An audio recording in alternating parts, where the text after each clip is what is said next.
അതെ, ഈ ബ്യൂട്ടിഫുൾ ആയിട്ടുള്ള ഒരു ഹെയർ ബോ ഒന്ന് ചെയ്താലോ? വളരെ ഈസിയാണ് കേട്ടോ. ഇത് സാറ്റിൻ റിബണാണ് എടുത്തിരിക്കുന്നത്. ഞാൻ 2 ഇഞ്ച് നീളത്തിലുള്ളതാണ് എടുത്തിരിക്കുന്നത് കേട്ടോ. 2 ഇഞ്ചിൻ്റെയാണ് എടുത്തിരിക്കുന്നത്. അപ്പോൾ അത് ദേ ഇതുപോലെ ഒന്ന് ഫോൾഡ് ചെയ്യുക. ഞാനിത് ഇതുപോലെ നമ്മൾ ജസ്റ്റ് ഹാൻഡിലെടുത്ത് വെച്ച് ഇങ്ങനെ ഫോൾഡ് ചെയ്തെടുത്തതാണ്. നമുക്ക് വലിപ്പം ഇതിൽ കൂടുതൽ വേണമെങ്കിൽ നമുക്കിതുപോലെ കുറച്ചുകൂടെ മടക്ക് കൂട്ടിയെടുക്കാം. അതിൻ്റെ നീളവും വീതിയും എന്താ പറയുക, നമുക്ക് എത്ര ഫോൾഡിങ് വേണമെന്നാണ് നമുക്ക് തീരുമാനിക്കാം. ഇതുപോലെ ഏകദേശം നമ്മുടെ ഹാൻഡ് വെച്ചിട്ടാണ് ഞാൻ ഇങ്ങനെയാണ് ഫോൾഡ് ചെയ്തെടുത്തത്. അപ്പോൾ ഇനി കുറച്ചുകൂടെ നിങ്ങൾക്ക് നീളം, ഹെയർ ബോയ്ക്ക് കുറച്ചുകൂടെ നീളം വേണമെങ്കിൽ എന്ത് ചെയ്യുക, കുറച്ചുകൂടെ നീളത്തിലെടുക്കുക. അതിനുശേഷം ഞാൻ എന്ത് ചെയ്യുക, ഒരു 3 ഫോൾഡിങ് കൊടുത്തു. അതിനുശേഷം ബാലൻസ് കട്ട് ചെയ്ത് മാറ്റി കേട്ടോ. എന്നിട്ട് ഇനി ഇതിനെ സ്റ്റിച്ച് ചെയ്തെടുക്കുക. ഇനി ഇത് 4 വേണം, കുറച്ചുകൂടെ വീതിക്ക് നിൽക്കണം, കുറച്ചുകൂടെ നീളവും വേണമെന്നുണ്ടെങ്കിൽ നിങ്ങൾക്ക് വീതിയും ലെയറും കൂട്ടിയെടുക്കാം. നമുക്ക് ഇങ്ങനെ സിമ്പിളായിട്ട് ചെയ്യുമ്പോൾ ഇതൊക്കെ സിമ്പിളായിട്ട് വളരെ ബുദ്ധിമുട്ടുള്ള സ്റ്റെപ്പ് ഒന്നുമല്ല, വളരെ സിമ്പിളായിട്ട് ചെയ്തെടുക്കാൻ പറ്റുന്ന ഒരു സ്റ്റെപ്പിലുള്ള ബോയാണ് കേട്ടോ. ഇത് പല കളറിൽ കോമ്പിനേഷനിൽ നമുക്ക് ചെയ്തെടുക്കാം, 2 കളറൊക്കെ വെച്ചിട്ട് കേട്ടോ. ഇതിൻ്റെ പുറത്ത് വൈറ്റ് ചേരും, ഇങ്ങനെയുള്ള എന്താ പറയുക ചെക്ക് ചേരും. അപ്പോൾ അതൊക്കെ നമ്മളുടെ ഇഷ്ടം.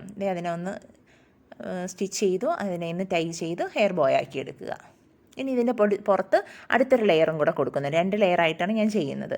അപ്പോൾ രണ്ടും സെപ്പറേറ്റ് തന്നെ ചെയ്യണം. ഇനി അടുത്ത് ഞാനതൊന്ന് ഇതിൻ്റെ സെൻറ്ററിൽ നിൽക്കത്തക്ക രീതിയിലായതുകൊണ്ട് അതിനകത്തേക്കുന്ന ഒന്ന് മെഷർ ചെയ്തു. അതിനുശേഷം ഇതുപോലെ സെയിം നമ്മൾ എങ്ങനെയാണോ ഹാൻഡ് ഫോൾഡ് ചെയ്തെടുത്തത് അതുപോലെ. പക്ഷേ എനിക്ക് ശരിക്കും എടുത്തപ്പോൾ അത്രയും കിട്ടിയില്ല കേട്ടോ, ക്ലിയർ ആയിട്ട്. അതുകൊണ്ടാണ് ഇതുപോലെ നമുക്ക് എത്രയാണോ അതിൻ്റെ അകത്ത് നിൽക്കണം. അപ്പോൾ നമ്മൾ അതിനേക്കാളും കുറച്ചുകൂടെ വീതി കുറച്ചെടുക്കുക. ഇത് 1/2 ഇഞ്ചിൻ്റെയാണ് കേട്ടോ എടുത്തിരിക്കുന്നത്. ഇനി ഇതുപോലെ എത്ര ലെയറാണോ വേണ്ടത് അത്രയും ലെയർ നമ്മൾ എടുക്കുക.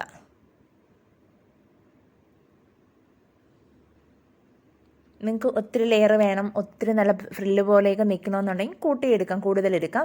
കൂട്ടിയെടുക്കുന്നതുകൊണ്ട് ഒരു പ്രശ്നമില്ല കേട്ടോ. ഞാനിപ്പോൾ കറക്റ്റ് എന്താ പറയുക, ഒരു 4 ലെയർ എടുത്തിട്ടുണ്ട്. ആ 4 ലെയർ എടുത്ത് ഒന്ന് സ്റ്റിച്ച് ചെയ്ത് ബോ പോലെ ടൈ ചെയ്തെടുക്കുക.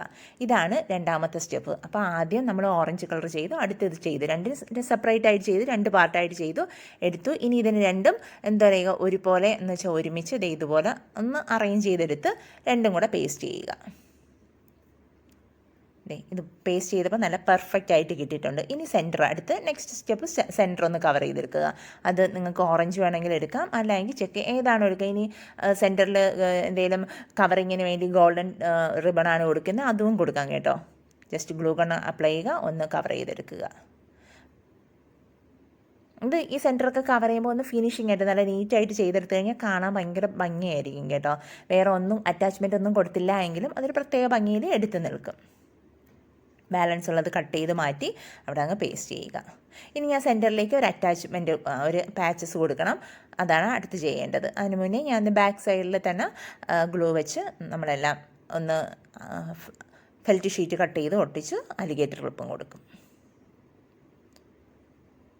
വേണ്ട, അത് കൊടുക്കുമ്പോൾ നന്നായിട്ട് പ്രസ് ചെയ്ത് കൊടുക്കണം. അതെല്ലാം ഒരു റിബണിൽ പേസ്റ്റ് ആയിരിക്കാൻ ചേർന്നിരിക്കാനായിട്ട്. എന്നിട്ട് അലിഗേറ്റർ ക്ലിപ്പ് കൊടുത്തു. ഇനി അടുത്ത ബാക്കി സെൻറ്ററിലേക്ക് നമുക്ക് പാച്ചസ് വേണമെങ്കിൽ കൊടുക്കാം. ഒന്നും കൊടുത്തില്ലെങ്കിലും കുഴപ്പമില്ല, നല്ല ഭംഗിക്ക് നമുക്ക് കിട്ടിയിട്ടുണ്ട്. ഞാൻ സെൻറ്ററിലേക്ക് ഒരു പാച്ചസ് കൊടുക്കുന്നുണ്ട്. ഇത് നമ്മൾ കൊടുത്തില്ല എങ്കിലും ബുദ്ധിമുട്ടൊന്നുമില്ല. എന്തെങ്കിലും 2 ബീഡ്സ് കൊടുത്താലും മതിയാവും. കൊടുക്കുമ്പോൾ കുറച്ചുകൂടി അതിൻ്റെ ഒരു ഭംഗി കൂടും. അതാ ഇതിപ്പോൾ നോക്കുക. ഇതിൻ്റെ ഭംഗിയും ഞാനിനി അടുത്ത് ചെയ്യുന്നത്, നമ്മൾ അവസാനം, ഞാൻ എപ്പോഴും പറയാം, അവസാനം ചെയ്യുന്ന ഒരു ടച്ചപ്പ് ഇല്ലേ, അതാണ് ഏറ്റവും ഭംഗി കൂട്ടുന്നത്. ഇത് നമ്മളുടെ കണ്ടില്ലേ, സ്റ്റോൺ ചെയിൻ അല്ല ഞാൻ എടുത്തിരിക്കുന്നത്, പേൾ ചെയിനാണ്. അതിൽ കുഞ്ഞു കുഞ്ഞു പേളിൻ്റെ മുത്താണ്, പേൾ ചെയിനാണ് എടുത്തിരിക്കുന്നത്. സ്റ്റോൺ ചെയിൻ ആയാലും പ്രത്യേക ഭംഗിയാണ്. 2 സൈഡിലും ഓപ്പോസിറ്റ് സൈഡിലേക്ക് ഞാൻ കൊടുക്കുന്നുണ്ട്. അതിൻ്റെ എഡ്ജിലാണ് കൊടുത്തത്. നിങ്ങൾക്ക് നോക്കുമ്പോൾ മനസ്സിലാവാം ഇതുവരെ ചെയ്തതും ഇനി ജസ്റ്റ് ആ പേൾ ചെയിൻ ഒട്ടിക്കുമ്പോഴുള്ള വ്യത്യാസം. ഹെയർ ബോയുടെ നമ്മൾ ചെറുക്കുന്ന ഒരു ചെറിയ കാര്യങ്ങളായിരിക്കാം, ലാസ്റ്റ് കൊടുക്കുന്ന ചെറിയ കാര്യമായിരിക്കാം ഭയങ്കര ഒരു പ്രത്യേക ഭംഗിയിലേക്ക് വരുന്നത്. എന്നിട്ട് അടുത്ത സൈഡിലേക്ക്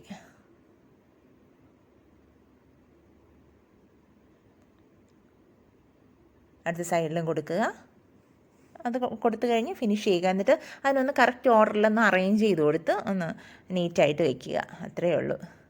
അപ്പോഴേക്കും നമ്മുടെ ബോ റെഡിയായി കഴിഞ്ഞാൽ വളരെ സിമ്പിളായിട്ട് വളരെ എളുപ്പത്തിൽ ചെയ്യാൻ പറ്റുന്നതാണ് കേട്ടോ. ഇതൊക്കെ അത്രയ്ക്ക് സിമ്പിളായിട്ട് ചെയ്യാൻ പറ്റും. ഒരു 5 മിനിറ്റ്സ് കൊണ്ട് നമുക്ക് ചെയ്തെടുക്കാൻ പറ്റുന്നതാണ്. 5 മിനിറ്റ്സും എടുക്കില്ല കേട്ടോ.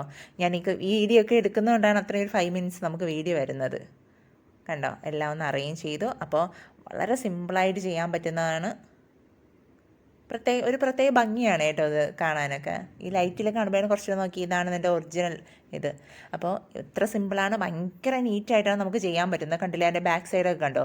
അപ്പോൾ നിങ്ങൾ എല്ലാവരും ചെയ്യാൻ ശ്രമിക്കണം. പുതിയൊരു വീഡിയോയുമായിട്ട് കാണുന്നവരെ എല്ലാവർക്കും ബൈ.